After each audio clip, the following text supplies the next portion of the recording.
Hello and welcome to my channel. As ever, I will be reading you a 1,000 word story, which is based on 5 words chosen from a random text generator.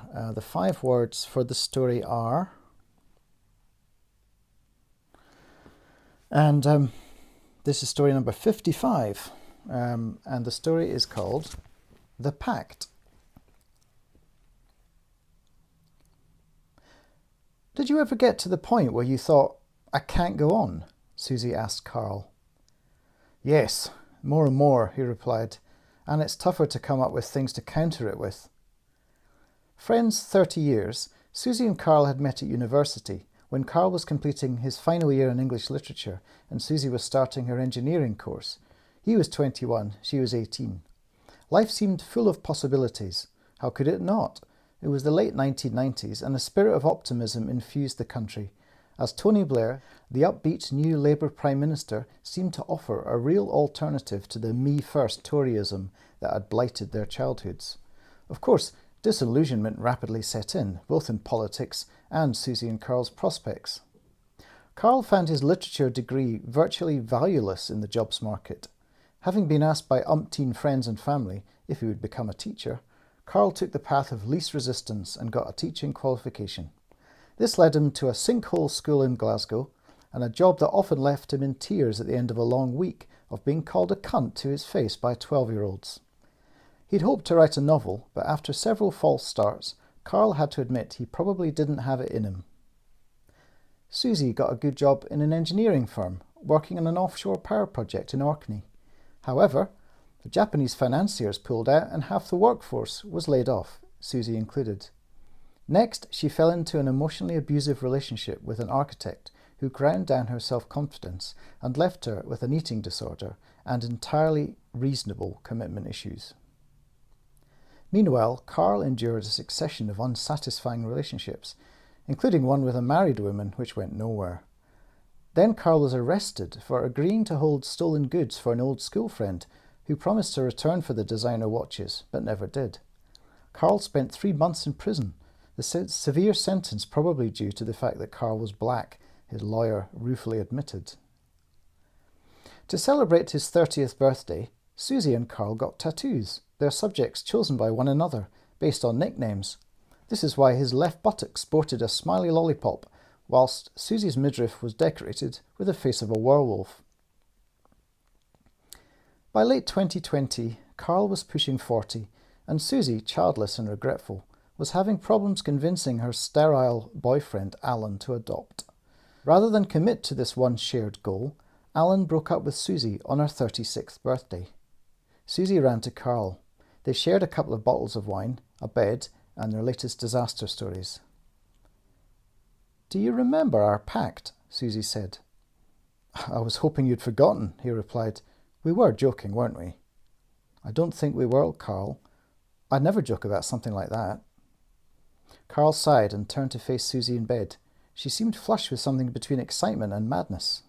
"Well, I guess we'd better get on with it," he said.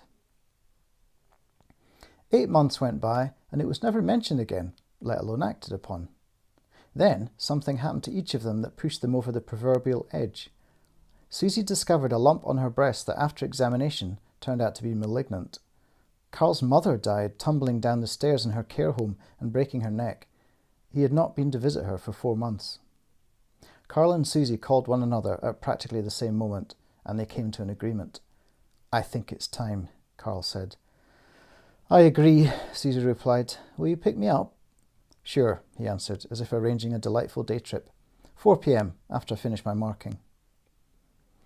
Here they stood on the bridge they'd driven to in Carl's clapped-out camper van, watching the sun set over a tumultuous, raging river.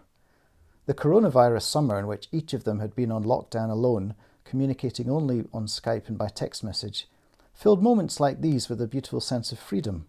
However, for Carl and Susie, it was just too little, too late. They waited, holding one another for warmth, watching the torrential flow, until sunset gave way to dusk, then to windswept, rainy darkness. Carl took his umbrella down. The wind kept blowing it inside out. The rain came down with biblical violence. "It's getting cold. Let's do it." No cars coming, no pedestrians in sight.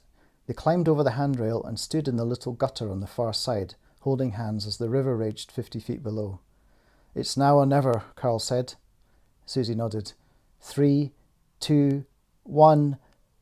They jumped.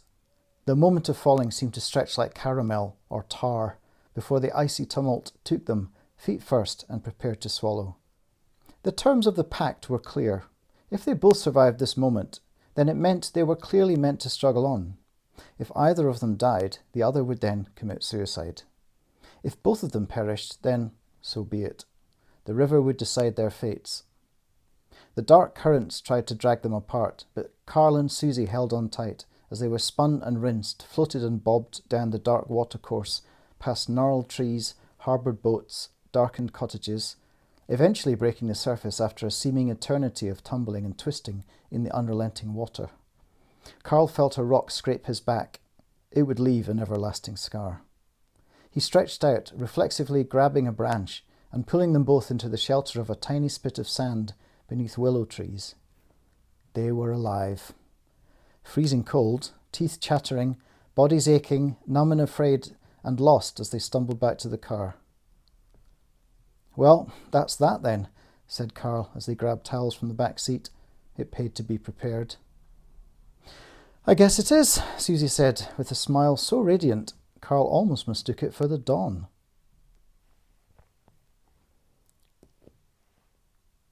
The end.